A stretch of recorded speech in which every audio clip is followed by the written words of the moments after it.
Bismillahirrahmanirrahim. Assalamualaikum warahmatullahi wabarakatuh. Salam sejahtera bagi kita semua. Salam, Om Swastiastu, Nama Budaya, Salam Kebajikan. Baik rekan-rekan semuanya, pada kali ini kita akan membahas materi mengenai kebijakan reformasi birokrasi, khususnya tinjauan umum kebijakan reformasi birokrasi. Disadari bahwa hingga saat ini beberapa hal seperti berikut masih terjadi. Yang pertama, praktik korupsi, kolusi, dan nepotisme atau KKN. Yang kedua, tingkat kualitas pelayanan publik yang belum mampu memenuhi harapan publik. Yang ketiga, tingkat efisiensi, efektivitas, produktivitas, transparansi, dan akuntabilitas birokrasi pemerintahan yang belum optimal atau masih rendah. Yang keempat, tingkat disiplin dan etos kerja pegawai yang masih rendah.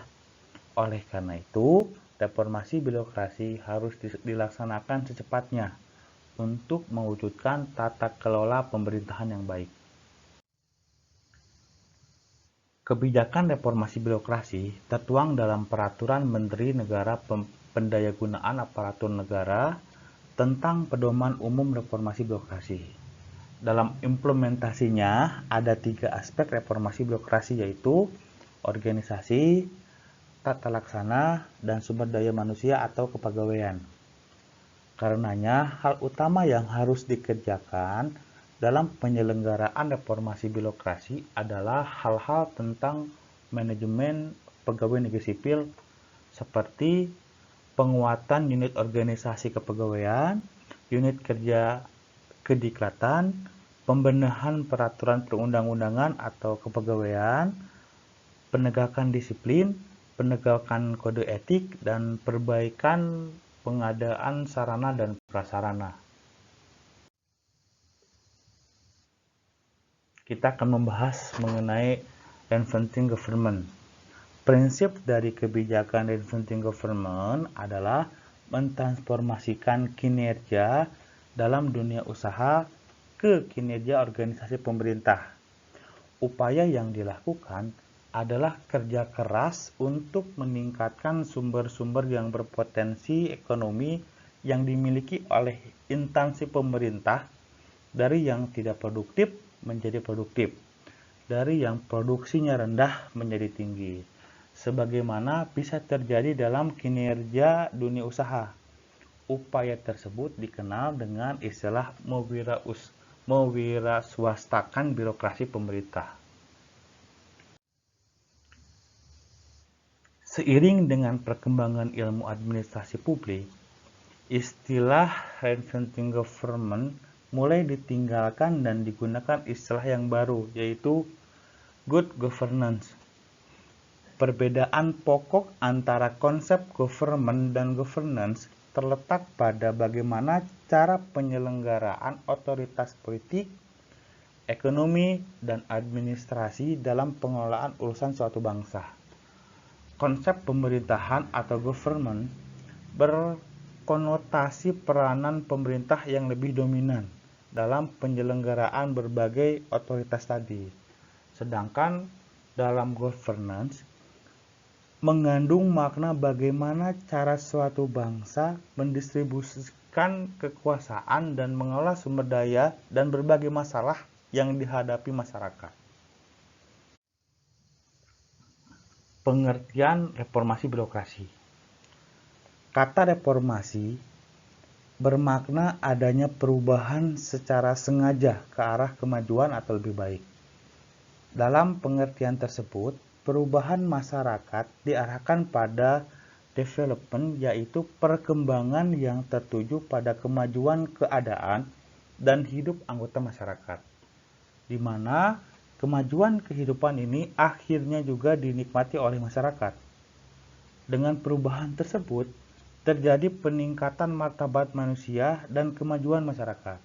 Dilihat dari aspek perkembangan masyarakat tersebut, maka terjadilah keseimbangan antara tuntutan ekonomi, politik, sosial, dan hukum. Keseimbangan antara hak dan kewajiban, serta konsensus antara prinsip-prinsip dalam masyarakat. Nah, visi reformasi birokrasi yaitu terciptanya tata kelola pemerintahan yang baik tahun 2025. Misi reformasi birokrasi. Untuk mewujudkan visi tersebut, pemerintah menetapkan tujuan misi sebagai berikut. Yang pertama, membentuk dan atau menyempurnakan peraturan perundang-undangan sebagai landasan hukum tata kelola pemerintahan yang baik. Lalu, memodernisasi birokrasi pemerintahan dengan optimalisasi pemakaian teknologi informasi dan komunikasi. Lalu mengembangkan budaya, nilai-nilai kerja, dan perilaku yang positif. Lalu mengadakan restrukturisasi organisasi atau kelembagaan pemerintah. Lalu mengadakan relokasi dan meningkatkan kualitas sumber daya manusia termasuk perbaikan sistem imunisasi. Lalu menyederhanakan sistem kerja, prosedur, dan mekanisme kerja. Nah, yang terakhir, mengembangkan mekanisme kontrol yang efektif. Tujuan dari reformasi birokrasi dibagi menjadi tujuan umum dan khusus. Untuk tujuan umum, membangun atau membentuk profil perilaku aparatur negara dengan integritas tinggi, produktivitas tinggi, dan bertanggung jawab, kemampuan memberikan pelayanan yang prima. Untuk tujuan khususnya adalah membentuk birokrasi yang bersih, efisien, efektif, produktif, transparan, melayani masyarakat, dan akuntabel. Reformasi birokrasi adalah bertujuan meningkatkan kapasitas sumber daya aparatur baik dari unsur manusianya maupun unsur sistem manajemen. Output dari proses ini adalah penyelenggaraan pemerintah yang baik, yang akhirnya diharapkan meningkatkan kesejahteraan umum.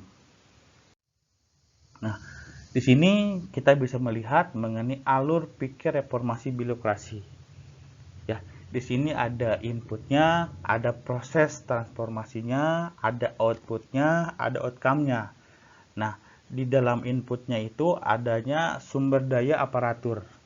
Ya, indikatornya adanya man atau manusia, money atau uang, material atau bahan, mesin, tempat atau waktunya. Untuk proses transformasinya itu yang pertama unsur manusia atau sumber daya manusia mengenai mindset dan cultural set. Yang kedua unsur sistem manajemennya atau tata kelolanya. Di sini didorong oleh Undang-Undang Dasar 1945, lalu Undang-Undang Nomor 28 1999, lalu Undang-Undang Nomor 17 Tahun 2007. Ya, lalu untuk lingkungan strategisnya itu yang pertama globalisasi, politik, ekonomi, sosial dan budaya, dan teknologi. Nah, yang mana outputnya itu adalah good governance atau pemerintahan negara yang baik. Nah, indikator dari outputnya itu yang pertama, bebas dari KKN, pelayanan yang prima, peningkatan investasi, peningkatan APBN, tiada keluhan masyarakat. Nah, outcome-nya yaitu peningkatan kesejahteraan umum. Nah, indikator outcome-nya itu angka kemiskinan dan pengangguran dan pengurangan pengangguran. Lalu aparatur negara yang profesional dan bermoral. Seperti itu. Sasaran program dan kegiatan prioritas dan pengorganisasian pelaksanaan reformasi birokrasi.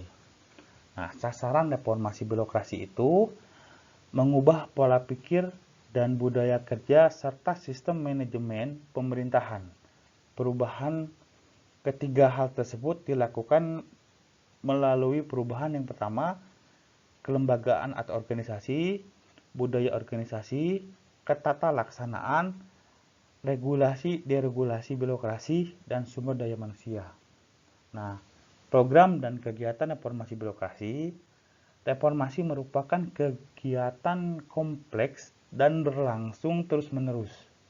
Kegiatan ini akan bermula dari penilaian kinerja saat ini dan akan berujung pada postur birokrasi tahun 2025. Namun, dalam pelaksanaan program ini akan melakukan kegiatan percepatan agar visi 2025 itu dicapai dengan cepat. Bila melihat gambar reformasi birokrasi ini, di sini ada 3 tahapan seperti itu. Yang pertama itu adanya arah strategis, lalu adanya penataan sistem, lalu adanya penataan pelaksanaan sistem. Nah, di sini bagi 3. Nah, bila untuk arahan strategis ini latar belakang itu menuju sasaran. Nah, latar belakang itu di dalamnya ada dasar hukum, kondisi objektif. Nah, lalu adanya proses pencapaian sasaran reformasi birokrasi, tahapan program dan aktivitas yang harus dilakukan kementerian atau lembaga. Nah, sasarannya adalah perubahan pola pikir, perubahan budaya kerja, dan perubahan perilaku. Nah, di sini ada program percepatan atau quick wins. Yang pertama ini adanya penilaian kinerja organisasi saat ini, lalu endingnya itu kepada postur birokrasi tahun 2025. Nah, yang pertama itu adanya analisa jabatan. Nah, ya tadi kan dibagi 3 nih untuk uraian jabatannya. Yang pertama ada organisasi, lalu adanya tata laksana, lalu adanya sumber daya manusia. Nah, di dalam organisasi, indikatornya itu ada redefinisi visi dan misi strategi, restrukturisasi, analisa beban kerja. Di dalam tata laksana, adanya bisnis proses dan SOP. Lalu, di dalam sumber daya manusia itu adanya asesmen kompetensi individu, sistem penilaian kinerja, pengadaan dan seleksi, pengembangan dan pelatihan, pola promosi, rotasi dan mutasi, pola karir dan database pegawai. Nah, itu didorong oleh penataan pelaksanaan sistem yang di dalamnya itu adanya pengelolaan unit organisasi kepegawaian, penguatan unit kerja kediklatan, peraturan perundang-undangan, penegakan disiplin, penegakan kode etik, dan perbaikan pengadaan sarana dan prasarana. Nah, prioritas pelaksanaan. Pelaksanaan reformasi birokrasi ditempuh dengan prioritas sebagai berikut.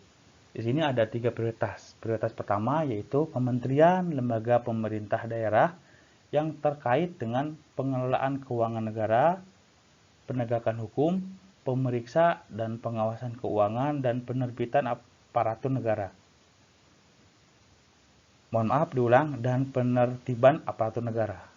Yang kedua, prioritas kedua itu kementerian, lembaga atau pemerintah daerah yang terkait dengan kegiatan ekonomi, sistem produksi, atau sumber penghasil penerimaan negara dan unit organisasi yang melayani masyarakat secara langsung.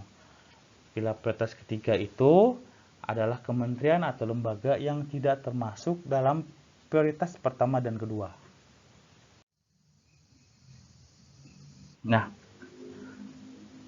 kita membahas mengenai keterkaitan manajemen PNS dan reformasi birokrasi. Manajemen PNS dan reformasi birokrasi memiliki kaitan yang sangat erat, sebagaimana ditunjukkan pada gambar yang tadi, program dan kegiatan reformasi birokrasi. Dari gambar tersebut tampak jelas bahwa pada tahap penataan sistem, program dan kegiatan yang dilaksanakan dalam reformasi birokrasi adalah hal-hal kepegawaian atau manajemen PNS. Sebagaimana dari manajemen kepegawaian yang menjadi kegiatan mendasar dari reformasi birokrasi adalah analisa jabatan, evaluasi jabatan, pembenahan sistem remunerasi, analisa beban kerja, standar operating procedure atau SOP, asesmen kompetensi, penilaian kinerja, pengadaan dan seleksi, pengembangan dan pelatihan pola promosi rotasi mutasi, pola karir, dan database pegawai. Nah, mungkin cukup sekian dari kami. Terima kasih. Wassalamualaikum warahmatullahi wabarakatuh.